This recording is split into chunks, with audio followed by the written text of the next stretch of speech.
जय हिंद। स्वागत है आप सभी का आपके अपने यूट्यूब चैनल अमृत एकेडमी पे। हम लोग अपना सीटेट पेपर 2 के लिए मैथ और साइंस तैयार कर रहे हैं। आज उसी सीरीज़ में आपका जो साइंस पेडागोजी का चैप्टर्स हैं उनको हम लोग कंप्लीट करेंगे, ठीक है ना। साइंस पेडागोजी की अभी तक आपकी एक क्लास हो चुकी है, आज आपकी सेकंड क्लास है जो कि है आपका NCF 2005। बहुत ही ज़्यादा इम्पॉर्टेंट टॉपिक है ये, और यहाँ से सीटेट में अगर हम बात करें तो हर एक सब्जेक्ट में पूछा जाता है, लेकिन हम सब्जेक्ट वाइज आपको पढ़ाएंगे, ठीक है ना।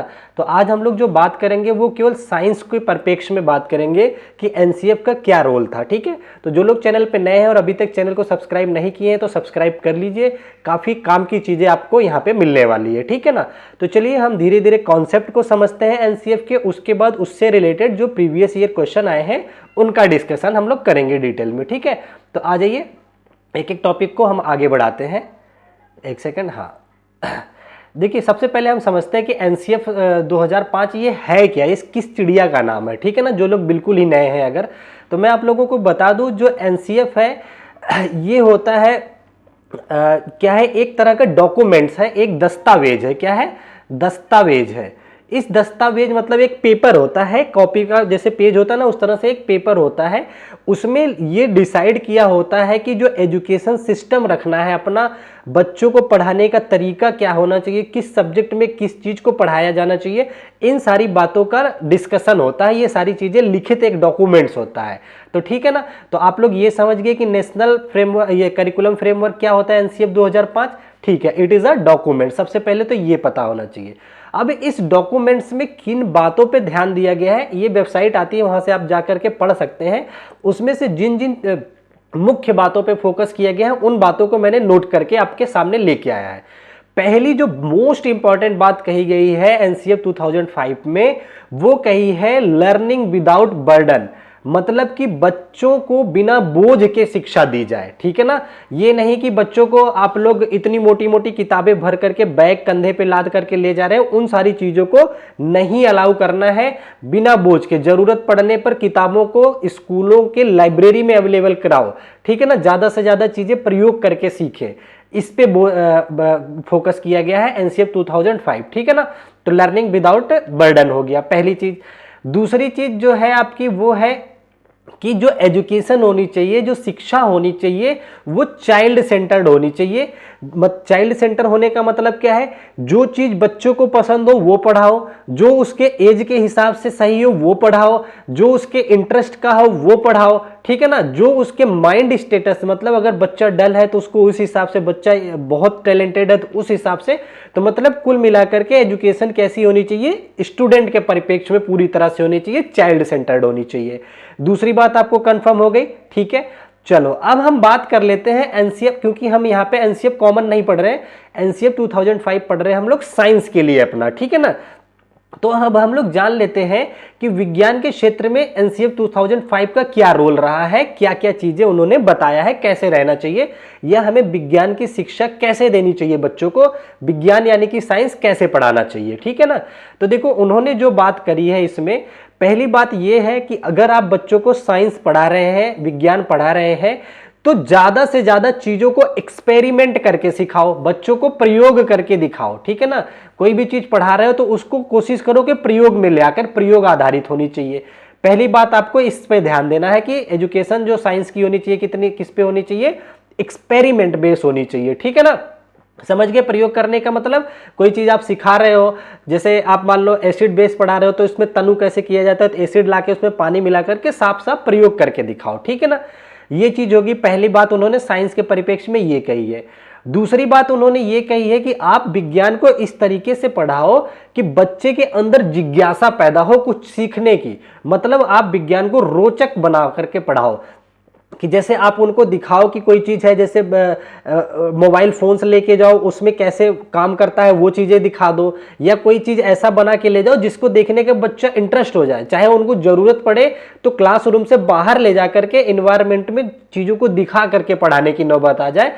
कुल मिलाकर के साइंस की एजुकेशन कैसी होनी चाहिए, जिज्ञासु प्रवृत्ति की होनी चाहिए आपकी, ठीक है ना, क्यूरियोसिटी वाली होनी चाहिए, जिससे कि बच्चे के अंदर जिज्ञासा पैदा हो, जन्म ले, ठीक है ना। तो तीसरी बात हो गई। चौथी बात वो लोग किस पे फोकस करते हैं, क्रिएटिविटी पे, क्रिएटिविटी इन द सेंस कि चीज़ों को नए तरीके से बनाओ, मॉडिफाई करके बनाओ, कुछ अच्छी चीज़ें सिखाओ, बच्चों का इंटरेस्ट जगाओ, वो बच्चे खुद चीज़ें को अच्छे तरीके से बनाने के इच्छुक हो, ऐसी चीज़ें आपको बतानी है। तो इन चीज़ों पे उन्होंने फोकस किया है। अगला क्या फोकस किया है कि विज्ञान जो होना चाहिए लॉजिक बेस्ड होना चाहिए। ऐसा नहीं कि आप पुरानी धारणाओं को रटवा रहे हैं, नहीं, क्या आज के टाइम में चीज़ें चल रही है, क्या लॉजिक उसमें लग रहा है, उन चीज़ों से उन्हें परिगत कराओ, बच्चों को वो चीज़ें पता होनी चाहिए, लॉजिक कैसे लगाए जाते हैं, ठीक है ना, ये समझ गए। और क्या चीज़ पे ध्यान दिया है, एनसीएफ का कहना ये भी है कि जो साइंस होनी चाहिए वो डेवलपमेंटल होनी चाहिए, टेंटेटिव होनी चाहिए। टेंटेटिव का मतलब होता है जो फिक्स ना हो, फिक्स ना हो, ठीक है ना, मतलब कि समय के साथ वो परिवर्तित होने वाली होनी चाहिए। कि जैसे कल कोई और नियम पढ़ाया गया तो उसमें कुछ अपडेट, जैसे मान लो मेंडलीफ का आवर्त सारणी का आया था, पहली आवर्त सारणी आई थी तो वो फिक्स नहीं हुई, उसको फिर से नई आवर्त सारणी आई, तो डेवलपमेंटल इसी को बोला जाता है कि जो शाश्वत ना रहे, बाद में समय के साथ नए नए तर्क वितर्क आते रहे और वो चीजें अच्छी हो जाए और डेवलप्ड हो, ठीक है ना। तो विज्ञान जो होना चाहिए आपका शिक्षा विज्ञान की इस नेचर की होनी चाहिए, ठीक है ना। अगला उन्होंने क्या बताया था कि रोट लर्निंग नहीं होनी चाहिए। ये नहीं कि आप बच्चे को रटवा रहे हैं, ये बिल्कुल गलत माना है रोट लर्निंग को, चीजों को रटवाना नहीं है। और क्या है, सूत्र को याद नहीं रखना है, फार्मूले को फार्मूला बेस्ड नहीं होने चाहिए कोई चीज की आप फार्मूला रटवा रहे हैं। एक पॉजिटिव चीज इसमें और आप नोट कर सकते हो कि ग्रुप चर्चा, ठीक है ना, ग्रुप में आपको डिस्कशन कराने का ज्यादा से ज्यादा मौका देना चाहिए बच्चों का, किसी टॉपिक को लेकर के या साइंस को लेकर के, इन्वायरमेंट को लेकर के ग्रुप में आप अगर एजुकेशन दे रहे हैं तो ये भी पॉजिटिव लिया जाता है, ठीक है ना। तो यहां तक आप समझ गए। अब हम देख लेते हैं गुड साइंस एजुकेशन, एक टॉपिक और आता है कि अच्छी विज्ञान शिक्षा क्या है, वहां से क्वेश्चन बनते हैं, ठीक है ना। तो हम आपको बताएंगे गुड साइंस एजुकेशन जो होता है 3 टॉपिक्स पे बेस्ड होता है, आपको उन तीनों पे ध्यान रखना है, बस उतने से ही आपका काम चल जाएगा, ठीक है ना।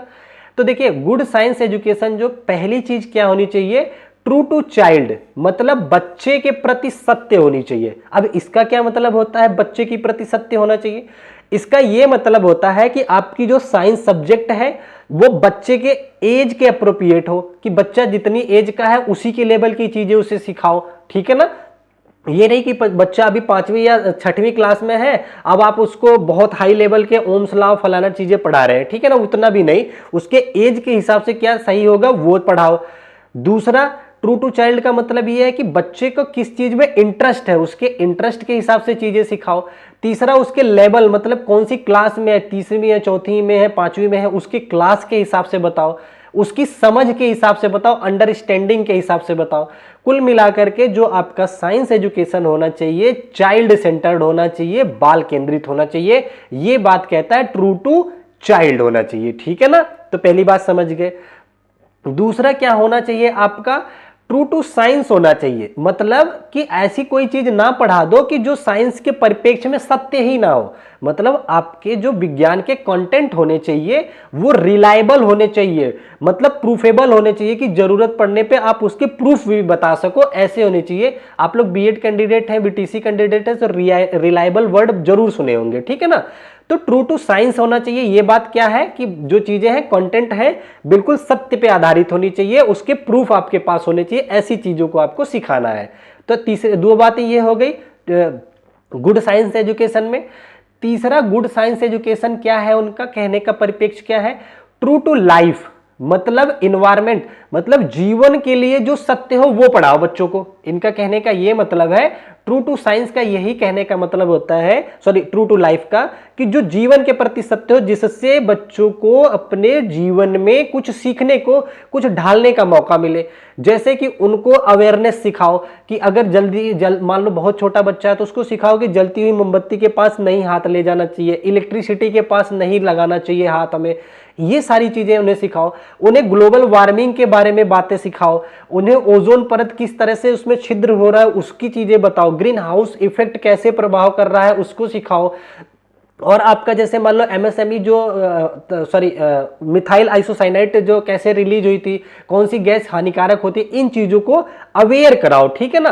तो ट्रू टू लाइफ का मतलब यह है कि जो जीवन के प्रति सत्य हो बच्चों के, लर्नर के, ठीक है ना। एक चीज का और ध्यान देना कि टीचर सेंटर नहीं होना चाहिए कोई भी साइंस कंटेंट, कि आप अपने परिप्रेक्ष्य में कोई चीज नहीं पढ़ाएंगे।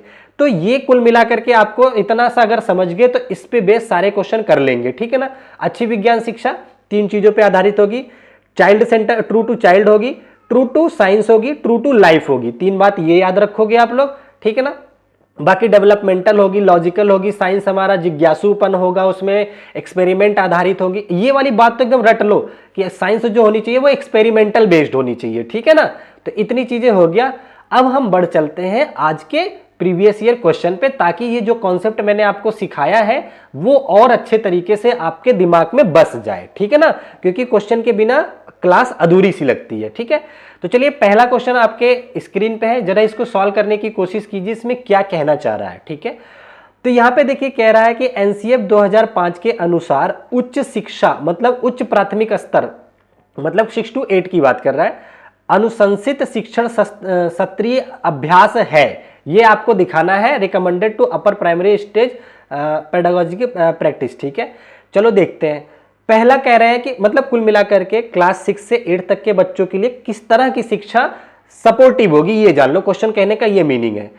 पहला उन्होंने कहा है कि समूह चर्चा करना, बहुत ही सही बात है। अभी मैंने आपको सिखाया कि एनसीएफ इस चीज को सपोर्ट देता है कि आप बच्चों के अंदर डिबेट करवाओ, समूह में बैठा करके चीजों पर डिस्कशन करवाओ, वहां से बच्चे बहुत कुछ सीखते हैं, ठीक है। दूसरा क्या कह रहा है, डिस्कसिंग सिंपल इन्वेस्टिगेशंस, सरल जांच की रूपरेखा तैयार करना, यह भी बिल्कुल सही बात है। आपके अंदर सरल जांच, छोटी छोटी चीजों को बारे में इन्वेस्टिगेट करना आना चाहिए बच्चों को, तब जाकर के जिज्ञासा पैदा होती है, ठीक है ना। तो यह भी सत्य बात है। अगला कह रहा है verification of the theoretical principle, सैद्धांतिक नियमों का सत्यापन। नहीं भाई, सत्यापन करवाना कोई उद्देश्य नहीं होना चाहिए बच्चों को जब आप एजुकेशन दे रहे हो साइंस का, तो ये गलत हो गया। केवल प्रूफ करवा देना थ्योरी को, ये नहीं होना चाहिए। तो सी ऑप्शन आपका कट जाता है। आपका जो करेक्ट ऑप्शन होगा केवल और केवल ए और बी होंगे। तो ए और बी आपके यहां पे दे रखा है, ये आपका करेक्ट आंसर हो जाता है। तो ये आप नोट कर लीजिए, ठीक है। आई थिंक चीजें समझ पा रहे होंगे। समझ पा रहे हैं तो चैनल को सब्सक्राइब करके लाइक और कमेंट जरूर कीजिएगा, लाइक तो कर ही सकते हैं आप लोग। चलो आ जाइए। अगला देखिए क्वेश्चन आपसे क्या कह रहा है, बहुत ही बेहतरीन क्वेश्चन है आपका। इसमें कह रहा है कि एनसीएफ 2005 के अनुसार निम्नलिखित में से कौन सा उच्च प्राथमिक स्तर पर विज्ञान पाठ्यचर्या का विशिष्ट लक्षण होना चाहिए, मतलब हमें आंसर पॉजिटिव फॉर्म में देना है, ठीक है ना। किस स्तर पे, उच्च प्राथमिक स्तर पे, पेपर 2 के लिए है एक तरह से ये तो क्वेश्चन, ठीक है ना। पहला ऑप्शन आपके सामने दे रखा है कि विज्ञान को भौतिक, रासायनिक विज्ञान और जीव विज्ञान जैसे विभिन्न विषयों के रूप में पढ़ाना शुरू करना चाहिए। क्या बताइए, क्लास 6 के बच्चे को इन सारी चीजों को ब्रॉड करके कि ये साइंस, ये विज्ञान जो है जीव विज्ञान है, ये बायोलॉजी है, तो ये फिजिक्स है, ये केमिस्ट्री है, ये गलत तरीका होता है। क्लास 6 से 8 तक जो सब्जेक्ट चलता है वो केवल विज्ञान यानी कि साइंस के नाम से चलता है, ठीक है ना। तो ये तो आपका गलत तरीका हो गया। इसे उच्च प्राथमिक स्तर पे नहीं, इसको 9th 10th के बाद अप्लाई किया जाता है, 9th 10th में अप्लाई किया जाता है, तो ये तो गलत हो गया। दूसरा आपसे पूछ रहा है कि विज्ञान की जो विषय वस्तु को माध्यमिक स्तर के विज्ञान के तनुकृत रूप से स्वीकार करना चाहिए। भाई तनुकृत का मतलब होता है, तनु का मतलब होता है जैसे मान लो ये एसिड है, ठीक है ना, इसमें आप धीरे धीरे पानी मिला करके उसको फीका कर दो। जैसे चीनी और पानी का रस है, बहुत मीठा है, उसमें और पानी मिला दो, मतलब हल्का फुल्का हो। तो क्या आप विज्ञान को उच्च स्तरीय मतलब माध्यमिक स्तर पर बहुत तनु करके पढ़ाएंगे? नहीं भाई, तनु क्यों, जितना लेवल होना चाहिए, हमने बताया ना कि उनकी एज के, उनके क्लास के हिसाब से हमें परफेक्ट एजुकेशन देनी है। तो ये भी आपका आंसर गलत हो जाता है, ठीक है। अब हम आ जाते हैं आप लोगों के लिए नेक्स्ट क्वेश्चन पे, नेक्स्ट ऑप्शन पे। क्या कहना चाह रहा है, कह रहा है अकादमिक और व्यावसायिक धाराओं के बीच में कड़ा पृथक्करण होना चाहिए। भाई ऐसा कुछ नहीं है, बहुत पृथक मत करो, आप उनको रिलेट करके पढ़ाओ ना। जो आज क्लासरूम में पढ़ा रहे हो, कल उनके फ्यूचर में, उनके व्यवसाय में इस्तेमाल होने वाला होना चाहिए, ना कि अलगाव होने वाला। तो ये भी आपका ऑप्शन गलत हो जाता है, ठीक है ना। अब हम इसके लास्ट ऑप्शन पे बढ़ चलते हैं। तो जब सारे गलत हो गए तो यही आपका आंसर होना चाहिए, हम देख भी लेते हैं। कह रहा है वैज्ञानिक संकल्पनाओं तथा मुख्यतया गतिविधियों, देखिए कह रहा है ना, गतिविधियों और प्रयोगों द्वारा, एक्सपेरिमेंट द्वारा पहुंचाना जाना चाहिए 100% सही है। जहां पे भी गतिविधि यानी कि करके सीखने की बात कर दे, जहां पे एक्सपेरिमेंट की बात कर दे, वो 110% आपका आंसर करेक्ट होता है। ठीक है, तो समझ गए चारों ऑप्शन आप लोग, वेरी नाइस, बहुत समझदार हैं आप लोग। जिसको स्क्रीनशॉट वगैरह लेना है आप ले सकते हैं। आगे बढ़ते हैं हम लोग अपने नेक्स्ट क्वेश्चन की तरफ। अगला क्वेश्चन देखिए आपसे क्या कह रहा है, इसको ध्यान से पढ़िए। कह रहा है according to the NCF national curriculum framework 2005, ठीक है ना, 2005 के अनुसार विज्ञान का पाठ्यक्रम निम्न में से सभी के लिए होना चाहिए सिवाय मतलब किसी एक के परिप्रेक्ष्य में सपोर्टिव नहीं है, बाकी सबके लिए है, उसी को पकड़ना है आपको, मतलब कि नेगेटिव आंसर पकड़ना है। तो देखते हैं ऑप्शन इसका। पहला क्या कह रहा है कि निष्पक्षता हासिल करने के लिए, तो बात तो सही है, आप निष्पक्षता हासिल कर सकते हैं, अचीव इक्विटी, तो ये तो सही है, तो ये आंसर नहीं होगा, नेगेटिव आंसर पकड़ना है। कह रहा है नवीन खोज करने के लिए प्रोत्साहित करने के लिए, ये भी पॉजिटिव है, तो ये भी आंसर नहीं होगा आपका।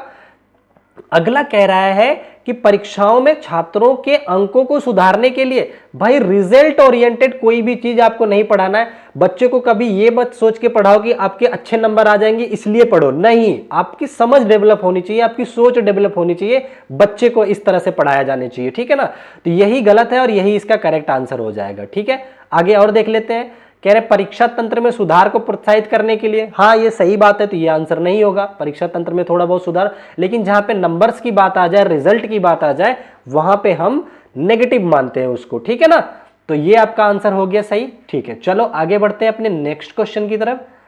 देखिए जरा ये नेक्स्ट क्वेश्चन में क्या कह रहा है। अगला क्वेश्चन आपसे कह रहा है कि राष्ट्रीय पाठ्यचर्या 2005 के अनुसार अच्छी विज्ञान शिक्षा होनी चाहिए। मैंने बताया ना, गुड साइंस एजुकेशन के 3 चरण बताए थे। आपका ट्रू टू चाइल्ड होना चाहिए, ट्रू टू साइंस होना चाहिए, true to environment means life होना चाहिए। ठीक है, ये हो गया। तो कह रहा है कि एक विज्ञान शिक्षा होनी चाहिए, कैसी होनी चाहिए, ट्रू टू चाइल्ड, पहले ही बात कह दिया तो सही बात है, ये तो होनी चाहिए। फिर कह रहा है true to environment of the school, केवल क्या स्कूल के इन्वायरमेंट के ट्रू होनी चाहिए, नहीं भाई पूरे समाज के इन्वायरमेंट के ट्रू होनी चाहिए। ठीक है ना, तो ये सही है पर उतना सही नहीं है, तो ये कट गया आंसर। कह रहा है true to the classroom culture, केवल क्लासरूम, नहीं भैया ये भी गलत है आपका, ये भी कट गया। ट्रू टू साइंस टीचर, ये तो बिल्कुल ही गलत है, कभी भी टीचर के परिप्रेक्ष्य में सत्य होने की कोई बात नहीं करी है एनसीएफ ने। ठीक है ना, तो यहां तक हो गया। आगे बढ़ते हैं हम लोग। अगला नेक्स्ट क्वेश्चन आपकी स्क्रीन पे ये रहा, इसको जरा पढ़िए और खुद से सॉल्व करने की कोशिश कीजिए। इसमें कह रहा है कि विज्ञान की शिक्षा पर एनसीएफ 2005 के अनुसार विज्ञान के विषय में निम्न में से क्या सत्य नहीं है। ये बात ध्यान देना कि एनसीएफ का जो परिप्रेक्ष्य है वो विज्ञान शिक्षा पर सत्य नहीं है, कौन सा है उसको देखते हैं। इसके ऑप्शंस देखते हैं जरा। पहला कह रहा है विज्ञान की भविष्यवाची और समझ की क्षमता प्रकृति के रेखीय तंत्र को समझने के लिए उत्तम है। ठीक है, ये कुछ हद तक सही है, तो ये आंसर तो नहीं होगा, सत्य नहीं है वो पूछा है, नेगेटिव पूछा है। ठीक है, फिर कह रहा है साइंस इज कंप्लीटली, देखिए एक ये वर्ड आ गया ना, टोटली आ जाए, कंप्लीटली आ जाए, ये नेगेटिव लिया जाता है। कह रहा है science is completely objective and value neutral होता है, विज्ञान पूर्णतया विषय परक और मूल्य उदासीन होता है। नहीं भैया, विज्ञान ऐसा नहीं होता, यही गलत है आपका, यही आंसर हो जाएगा। ठीक है ना, फिलहाल हम अपने आगे के ऑप्शंस भी चेक जरूर करेंगे। यहां पे आगे क्या कह रहा है, विज्ञान में स्वाधीन होने की, अवसादी होने की, लाभदायक और हानिकारक होने की क्षमता, ये सही बात है। मतलब अवसादी के मतलब जो नीचे दबी चीजें हैं अलग अलग करके पढ़ने की, ये सब चीज जरूरी है, ये पॉजिटिव है। आगे बढ़ते हैं। अगला ऑप्शन क्या कह रहा है, विज्ञान में प्रयोग की जाने वाली विधि और दूसरे क्षेत्रों में प्रयोग की जाने वाली विधि के बीच बड़ा अंतर दार्शनिक स्तर पर बहस का मुद्दा है। होना चाहिए मुद्दे, ये बहस होना चाहिए साइंस के जो चीजें और उसमें, तो ये एक तरह से पॉजिटिव आंसर है, ये आंसर नहीं होगा। तो इसका जो करेक्ट ऑप्शन आपका होगा बी ऑप्शन होगा। क्यों? क्योंकि यहाँ पे कंप्लीटली आ गया, अदरवाइज कई सारे आंसर इसमें सपोर्टिव है, लेकिन ये कंप्लीटली वर्ड आने की वजह से करेक्ट हो जाता है, बिल्कुल ये सबसे ज्यादा नेगेटिव हो जाता है। ठीक है, आई होप आप चीजों को रिलेट कर पा रहे होंगे। और अब हम बढ़ते हैं अपने अगले क्वेश्चन की तरफ। अगला क्वेश्चन देखिए आपसे क्या कह रहा है। अगला आपसे कह रहा है कि विज्ञान शिक्षण पर राष्ट्रीय पाठ्यचर्या रूपरेखा मानी कि 2005 के स्थिति पत्र के अनुसार निम्नलिखित में से कौन सा एक महत्वपूर्ण और स्थानांतरणीय कौशल है जो बच्चों को विज्ञान सीखने में सहायता करता है? तो पॉजिटिव चीज, आपको आंसर जो है पॉजिटिव में ढूंढना है। ऑप्शंस देख लेते हैं इसके। क्या कह रहा है? कह रहा है वैज्ञानिक तथ्यों को सीखने की क्षमता। क्या ability to learn scientific facts, केवल फैक्ट लर्नने की अगर क्षमता है, ये तो पॉजिटिव नहीं है, ये तो गलत हो गया। फिर कह रहा है समस्या को सुलझाने के लिए सूत्रों को याद करना। मैंने बताया ना, फार्मूला रटने की बात होगी तो सरासर गलत बात है, ठीक है ना। अगला क्या रहा है? वैज्ञानिक जांच पड़ताल की प्रक्रिया को समझने की क्षमता, ये सही है। वैज्ञानिक किस तरीके से जांच पड़ताल करते हैं उसकी प्रक्रिया के अंडरस्टैंडिंग की अगर क्षमता है बच्चों के अंदर, ये एनसीएफ सपोर्ट कर रहा है यहाँ पे। अगला क्या कह रहा है? महान वैज्ञानिकों के योगदान को याद कर पाने की क्षमता। अरे भैया, किसने क्या किया? केवल ये याद करने से आप अच्छे स्टूडेंट नहीं हो जाएंगे या बच्चा अच्छा नहीं पढ़ लेगा, तो ये भी आपका गलत हो जाता है, ठीक है ना। तो आपका जो यहाँ पे करेक्ट आंसर होगा C option is the correct option, ठीक है। चलो आगे बढ़ते हैं अपने नेक्स्ट क्वेश्चन की तरफ। अगला क्वेश्चन ये भी काफी इंपॉर्टेंट क्वेश्चन है, बहुत ध्यान से पढ़िएगा, इस तरह के क्वेश्चन पूछे जा रहे हैं लगातार। अगले क्वेश्चन में कह रहा है राष्ट्रीय पाठ्यचर्या 2005 के अनुसार एक अच्छी विज्ञान शिक्षा है। बताओ अच्छी विज्ञान शिक्षा कौन सी होगी? True to the learner, student के प्रति सत्य होनी चाहिए, ये बिल्कुल सही बात है। शिक्षा सीखने वाले के प्रति सच्ची होनी चाहिए, सही है। अगला क्या कह रहा है? True to the environment of the learner, जो सीख रहा है उसके पर्यावरण के प्रति अच्छी होनी चाहिए, ये भी मैंने बताया, ये भी सत्य बात है। ट्रू टू द टीचर, ये गलत है। टीचर के प्रति सत्य है नहीं है, इस पर कोई चर्चा कभी मत कीजिएगा आप लोग, ये गलत हो गया। टीचर एक केवल फैसिलिटेटर का काम करता है, सुविधा दाता का काम करता है यहाँ पे। अगला क्या कह रहा है? ट्रू टू द साइंस, ये भी सही है, मैंने बताया विज्ञान के प्रति सच्ची होनी चाहिए, स्टूडेंट के प्रति सच्ची होनी चाहिए, इन्वायरमेंट और लाइफ के प्रति सच्ची होनी चाहिए, ठीक है ना। तो केवल सी ऑप्शन नहीं होगा, ए बी डी इसका करेक्ट आंसर होगा। कहां दे रखा है? ए बी डी, ये लास्ट ऑप्शन आपका करेक्ट हो जाएगा, ठीक है ना। आई होप आप लोग चीजों को अच्छे से समझ पाए होंगे, ठीक है। आगे बढ़ते हैं अगले क्वेश्चन की तरफ।